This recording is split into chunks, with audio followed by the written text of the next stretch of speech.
Europe's highest human rights court says Switzerland is obligated to protect its citizens from the effects of climate change. The court sided with a group of women who sued the Swiss government, ruling today the country, quote, failed to comply with its duties to combat climate change.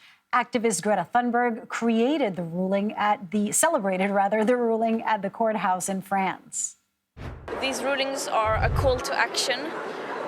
They underscore the importance of taking our national governments to court. To not act on the climate is not only morally undefensible, but also illegal. CBS News foreign correspondent Imtiaz Tyab is following this case from London. Imtiaz, great to have you. Talk to us about this historic ruling. What makes it historic? This is first of its kind, and what does it actually mean? How should Switzerland be protecting us or their citizens from climate change? Lilia, so good to be with you. Well, look, this is potentially huge. The European Court of Human Rights, or EHRC, or CR rather, calls itself the conscience of Europe.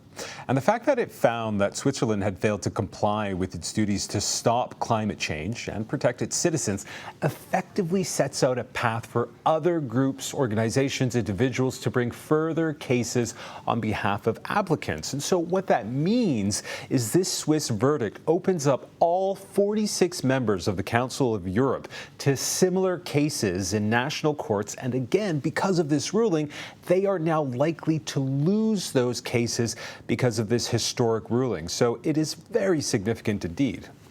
This is so important. That there are some kinds of repercussions. There's so many provisions that are made in treaties, and year after year we see countries not meeting what they need to. So what do you think, if these other cases move forward, what do you think will be the implications of that, and how can it all, how can the countries comply?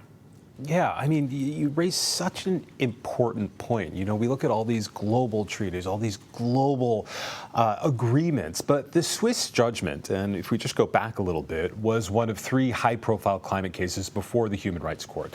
Now, all of them allege that government inaction on climate change violated people's basic rights to life, privacy, and family. Now, the court did dismiss the other 2 lawsuits today, including one that featured 6 younger Portuguese individuals taking on 32 countries, and a second featuring a former French mayor going after the French government. Now, in those rulings, the court said that the 2 cases did not meet its admissibility criteria.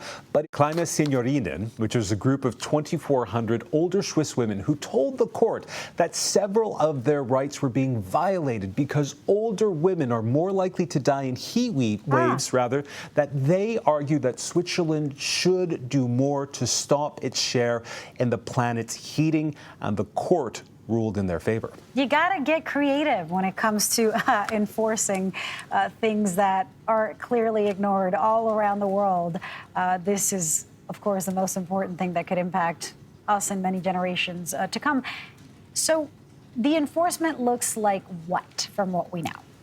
Well, look, I need to stress again and again that first and foremost, this is the first time this very powerful court has ruled on global warming. Think about that, Lily, the first time that we've seen this. And as we've been saying, decisions made in the European Court of Human Rights influences laws across its 46 member states. And so legal analysts say that this judgment effectively dismisses the argument that some make that courts cannot rule on climate legal obligations because climate change is a global phenomenon, or because action by one state is, as some would put it, a drop in the ocean. Now, as we know, and as you've said, governments globally have signed up to drastically reduce their greenhouse gas emissions.